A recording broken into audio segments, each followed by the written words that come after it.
Gold medal वाली बहू। सपना के पिता एक गरीब किसान थे। माँ पिता खेत में काम करते तो पीछे से सपना गांव के बच्चों के साथ हॉकी खेलती। एक दिन शाम को, सारा दिन खेलती रहती है, ये नहीं कि छोटे भाई को संभाले। माँ पता है, मैंने आज हॉकी में पास के गांव के लड़कों की टीम को हरा दिया। अरे वाह वाह मेरी बेटी, शाबाश। ये ले कर रुपया, जा जाकर टॉफी खा ले। सपना खुशी से पिता के गले लग जाती है और बाहर चली जाती है। अरे तुम इसको बिगाड़ रहे हो, मैं ना इसकी शादी ही करा दूंगी। ऐसा कैसे शादी करा देगी? हाँ, अभी तो उम्र खेलने की है। माँ बड़बड़ करती वहां से निकल जाती है। लेकिन शाम को उन लोगों के घर कुछ लोग आते हैं। अरे राम सुखिया, जरा ये तो बतलाओ, सपना के बारे में क्या सोचा है? अरे क्या सोचना है मास्टर जी, पढ़ रही है, जितना पढ़ सकती है पढ़े, फिर शादी करवा देंगे, कोई अच्छा सा गांव का ही लड़का देख लेंगे। अरे तुम तो उसके पिता हो, तुमको कुछ नहीं पता? माँ घबरा जाती है। अरे का मास्टर जी, का पता नहीं, का हो गया? हम तो इनसे पहले ही बोल रहे थे कि लड़की की जात है, संभाल लो। अरे भाभी जी, आप भी ना कभी अच्छा भी सोच लिया करो। अरे सपना क्या खेलती है हॉकी, बड़े से बड़े आदमी भी नहीं जीत पाते हैं उससे। कल गांव में एक टीम आ रही है, लड़कियों की हॉकी खेलने उसे भेज देना, वहां शायद कुछ बात बन जाए।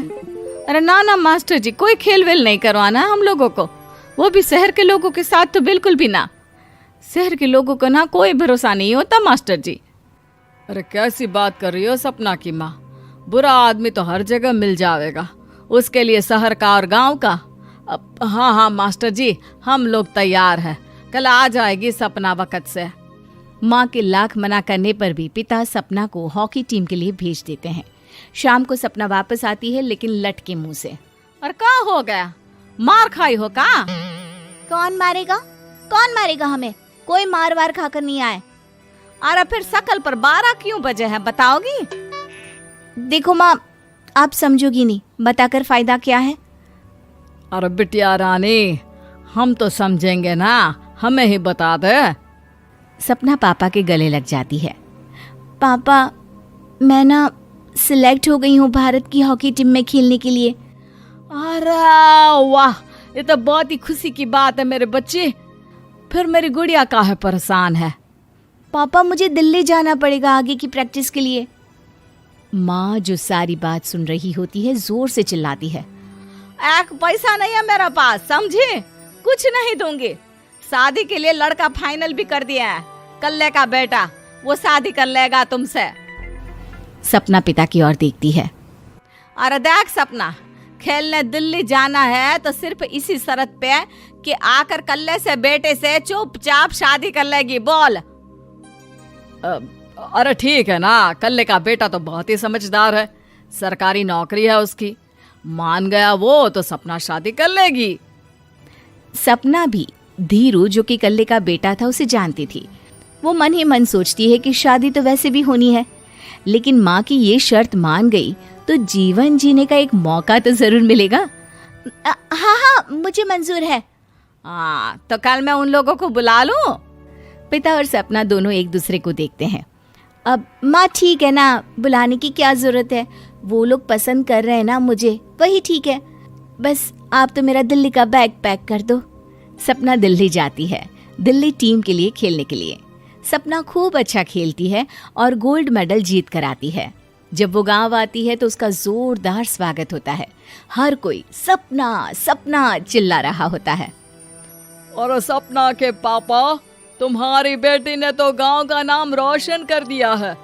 गांव की तरफ से तुम लोगों को गांव में पक्का मकान और सपना को परिषद में पक्की नौकरी देने के लिए हम तैयार हैं।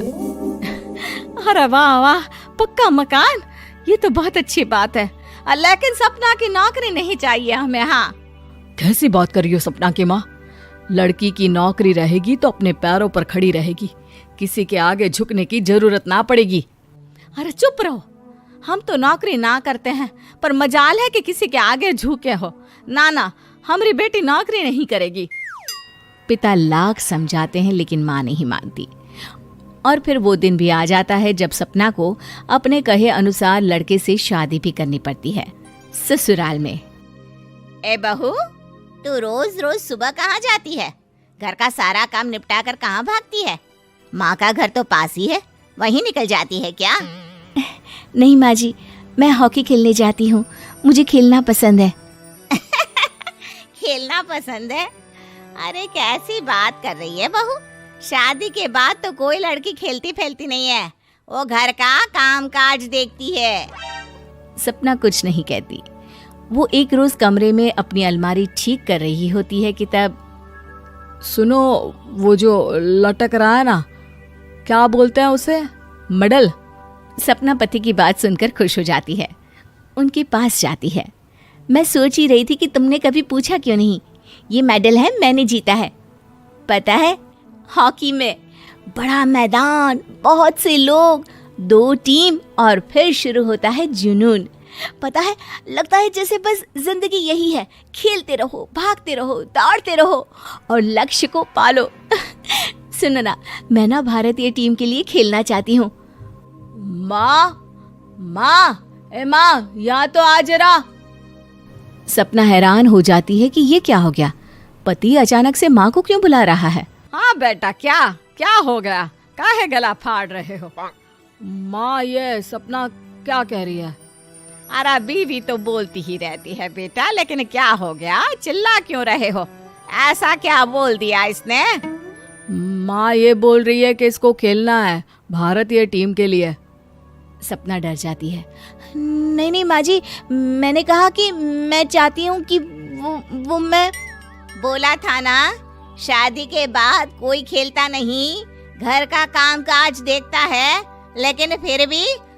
नहीं माँ जी, ठीक है, मैं घर का काम देखूंगी, कल से मैं खेलने भी नहीं जाऊंगी, माफ कर दीजिए। सपना पति की तरफ देखती है जो माँ की तरफ देख रहा होता है। उसे गुस्सा तो आता है, लेकिन करती भी तो क्या, सास के सामने कैसे पति की क्लास लगाती। अरे बेटा, अब क्यों घूरे जा रहे हो बहू को? माँ, अभी इस बात का फैसला करके जाना, वरना ये तो तेरे कमरे से जाने के बाद मुझे। अब चुप हो जाइए आप, छोटी सी बात का बतंगड़ मत बनाइए। छोटी सी बात? बहू, ये कोई छोटी बात नहीं है। जो लड़की दिल्ली के लिए गोल्ड मेडल ला सकती है, वो देश के लिए भी तो गोल्ड ला सकती है ना। हम लोगों को किसी चीज की कमी नहीं है बहू, घर का काम तो कोई भी कर लेगा, लेकिन देश का नाम रोशन करने के लिए सपना चाहिए। जा बहू, तेरी ट्रेनिंग का सारा इंतजाम तेरे पति ने कर दिया है, जा खेल और देश का नाम रोशन कर। सपना की आंख में आंसू आ जाते हैं। वो सोचती है कि बेटियों को मायके के साथ अगर ससुराल में भी सहयोग मिले तो ऐसा कोई काम नहीं जो वो नहीं कर सकती है।